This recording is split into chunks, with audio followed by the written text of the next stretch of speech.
Spoilers for A Hat in Time. Skip this video entirely if you don't want to be spoiled. The Hat in Time? Time travel theory. Ooh, very spooky. Ooh. Anyways, this is just more of a crackpot theory than anything else, really. I'd also like to mention that it was actually one of my friends who sparked the idea of this theory when they were trying to make me laugh in one of the levels. Although for, privacy reasons and whatnot, I won't be sharing their name. Anyways, this is the time travel theory. In a game called A Hat in Time.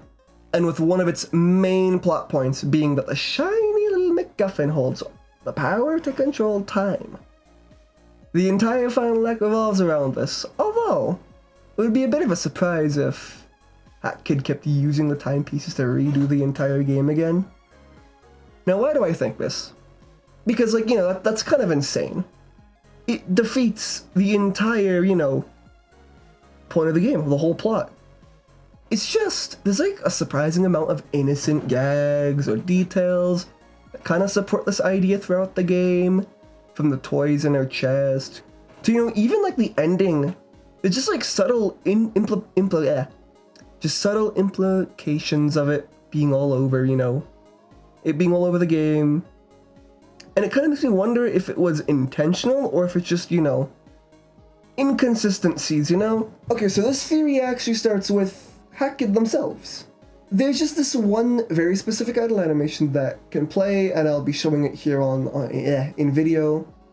And while this is just, a little silly thing the developers added, you can get this animation to play at the beginning of the game, way before Hat Kid would have met any Mafia goons or any of the owls. And while you could just, play this off as a one-time thing that the developers just didn't want to bother with, if you use the camera badge, you can actually see that in Hat Kid's toy box is a bunch of plushies of characters that she would have never met before. And while yes, there could be the exact same crew on a planet, it's still just a little weird. But it's not anything to write home about, of course. The plush models were never meant to be examined that closely since the chest only actually opens up for a split second, and the Hat Kid idle animation is just there to be charming. But a similar inconsistency happens again in Chapter 2, which is what made me, investigate this further in the game. And this is also when my friend actually, made me laugh as well. In Chapter 2, specifically, Murder on the Owl Express, there's x-rays of her in the train, which reveal she has bones in her hair, but that's probably normal. Ignoring this normal fact, I want to focus on the fact that the owls have this at all. Look, yeah, we have giant spaceships that run off of time and space, but x-ray machines that scan in real time, especially with Hat Kid's really fast movement. Keep in mind, despite the technological advancement shown in the game, with, some areas just having no technology at all, while we can literally go to the moon. There's still limitations, to the tech itself. Or else, the rockets would have gotten to Hat Kid way faster. Anyways, so I kind of just doubt the owls just have this, already. They got it, pre-recording or after recording. Especially since, this is the first act where, Conductor and, the crew actually get a good look at Hat Kid and, meet them. I mean, Conductor does meet them earlier, but, you know what I mean. This is the first time Hat Kid actually plays in a movie. Although, I guess you could also kind of argue that she could have gotten an X-ray from the picture that you do at the end of the, in Chapter 2, but I just don't think that's the case, because then DJ Grooves would have this picture. And first of all, why would he have that? Second of all, if he has it, why does Conductor have it? It's weird. So, anyways, it kind of implies that Hat Kid has at least tampered with something beforehand. In this act, right? Something's been changed so that this X-ray of Hat Kid can be here. But as far as we are aware, this is, just not the case. The acts themselves seem to just be stuck in time until Hat Kid actually goes to play them. Or, a much more plausible reason is that Hat Kid just goes to that specific date and time where she's needed. Maybe there's just like an alternate, you know, timeline where the conductor has been waiting for Hackett for like 7 hours to go play in his movie. Anyways, but still, it does kind of imply that Hackett has tampered with something beforehand. But more importantly, in my mind, this implies this isn't her first time actually being on this planet. But, you know, this could also be another gag. After all, it showcases that she has bones in her hair and apparently candy underneath that hat, so... Anyways, last but not least piece of evidence, like, you know, the last main chapter, I guess? You know, the last little bit is in the final act, actually. Specifically near the end, when Hackett finally gets back to her ship, ready to fly off, before getting stopped by her friends. This is, in my opinion, one of the best scenes in the game. However, let me remind you, this is after Hackett had stopped Mustache Girl, right? You know. But more importantly, she had undid all of the manipulation of time. Despite Hackett fixing all of the planet's history, all of her friends still remember her. Remember her final battle with Mustache Girl. And remember that she is going to leave. She's going to leave. Implying all of them remembered what happened despite Hackett fixing history to a T. This means Hackett redoing the adventure over and over again could let characters retain memory. Or maybe even objects as well. Like, maybe Hackett can control who gets rewinded by time as well, which could explain why the owls have x-rays, which could explain why Hackett has plushies of the characters, despite, you know, not remembering them at the start of the game, every loop. And one more little quick thing. Speaking of Mustache Girl, does anybody remember you get a choice at the end of the game? Just like every other choice you can make in this game, it doesn't really affect much story-wise, no matter if you give her a timepiece or not.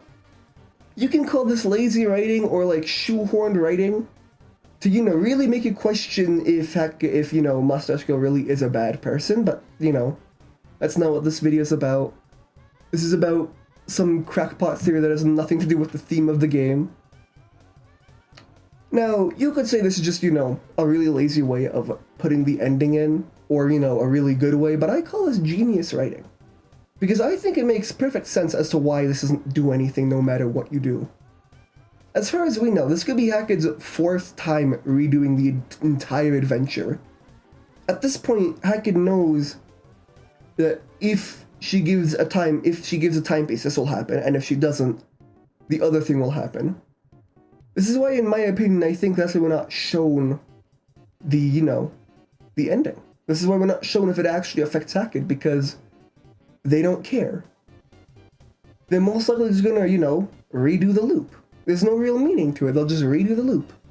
And, you know, that's what's kind of interesting to me, like, you know, knowing, like, everything I've said here, the fact that Hackett has these plushies of the characters, the fact the owls somehow have x-rays of her, and then, you know, the final act showcasing that in some way Hackett can control what people remember.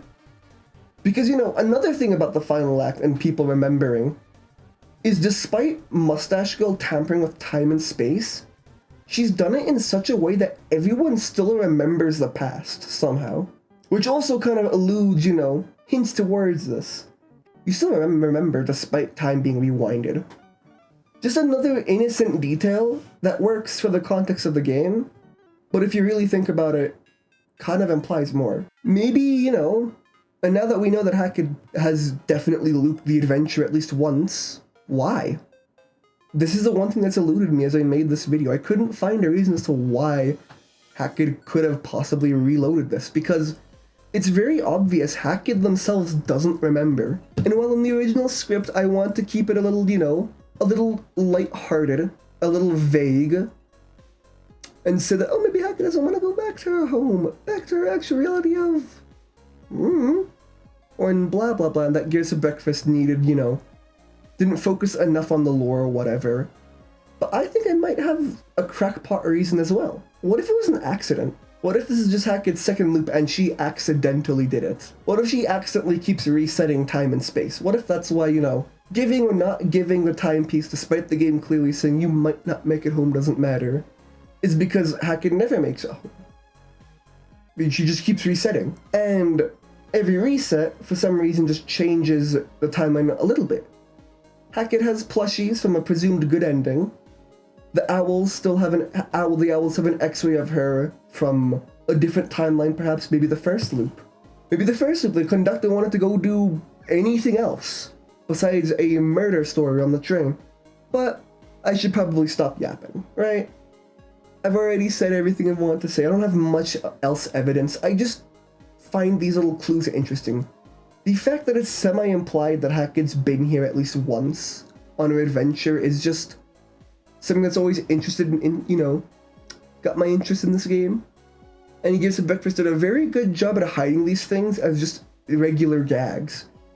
And you know what? As far as I know, they could just be that. All of these just could be jokes that Gears of Breakfast didn't put much thought into. Because, well, yeah, no, that could just be that, actually. But there's also one more thing I want to bring up about this topic before I leave you guys to, you know, tell me how wrong I am or how dumb this theory is. I'll remind you, early Hat in Time was more lore-focused. Definitely more lore-focused on the whole time travel aspect and the whole, you know, world itself. Easily, these models, these little gags could have been left over from that time before they more so honed in on the, you know, actual gameplay. Hat in Time did have much more lore, or at least wanted to implement more lore in their beta, with things like, you know, Subcon Force being much bigger, Mustache Girl actually using a timepiece instead of doing nothing all game, and then reappearing at the end. But, I don't know. I feel like I don't know. These probably are just gags, and I'm probably thinking too much about it, but that's the fun of it, right? I hope I was, you know, entertaining to all of you. And please do tell me, what do you think of this video format? Should I change up anything? My editing style, my voice, my tone? Because I do quite enjoy rambling on games. I have a bunch of ideas, and well, you know, if I do get around to making my next video, let's just say it'll be, you know, also as interesting as this. It'll definitely be also just as, you know, out there of a topic as this video. This was the Hat in Time time travel theory. I hope you all enjoyed it. Have a wonderful day.